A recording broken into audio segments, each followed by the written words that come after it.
L'examen macrographique est un examen d'ensemble qui met en évidence les hétérogénéités existant dans le métal. En soudage, c'est généralement sur une coupe transversale de la soudure que se pratique l'examen. Un joint soudé est constitué de différentes zones. Le métal fondu, où l'état liquide a été obtenu. La zone de liaison, frontière du métal fondu et du métal resté solide.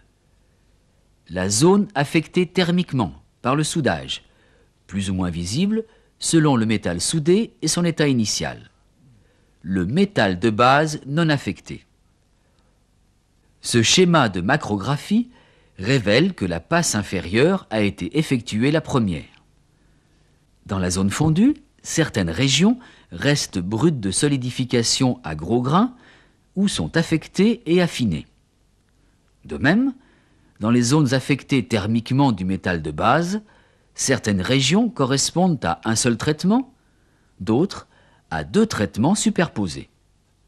Cette macrographie d'une soudure sous flux électroconducteur montre que l'opération a été conduite en plusieurs passes. On en compte 7, dont la première est une passe de soutien. Celle-ci représente une soudure par point sur un acier de construction. Cette macrographie correspond au soudage par faisceau d'électrons sur acier de 80 mm d'épaisseur, également effectué en une seule opération. L'exécution d'une soudure en plusieurs passes est bien mise en évidence par ces 4 macrographies prises à chaque stade du remplissage du chanfrein. Cette soudure effectuée sur acier inoxydable austénitique offre un aspect différent de celui rencontré jusqu'alors sur acier courant. Si le métal présente un écrouissage important, comme sur cette tôle d'aluminium, la soudure entraîne une recristallisation du métal de base, visible en macrographie.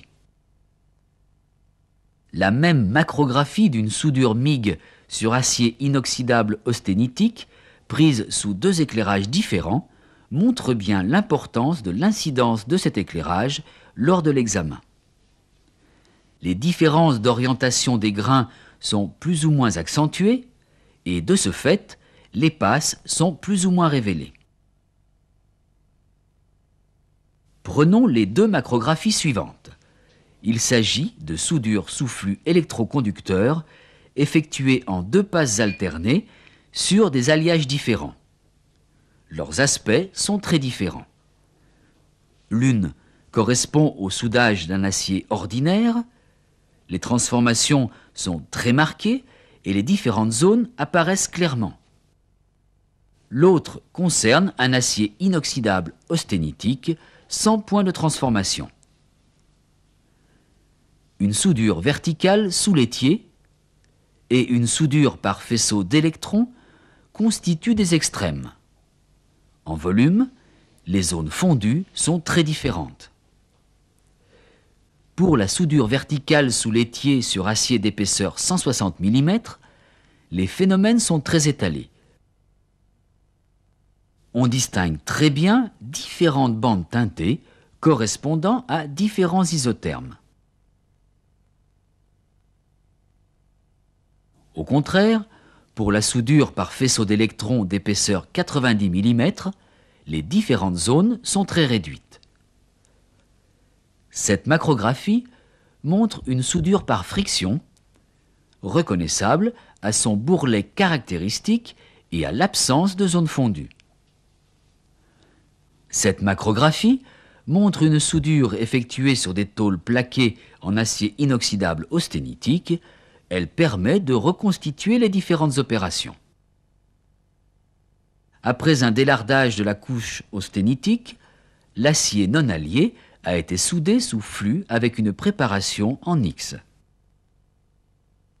On a ensuite reconstitué le plaquage par rechargement avec électrodes enrobées en 2 couches de plusieurs passes étroites. Voici, vue de dessus, la cristallisation d'un cordon MIG. Dans cet exemple, il n'y a même pas eu de polissage.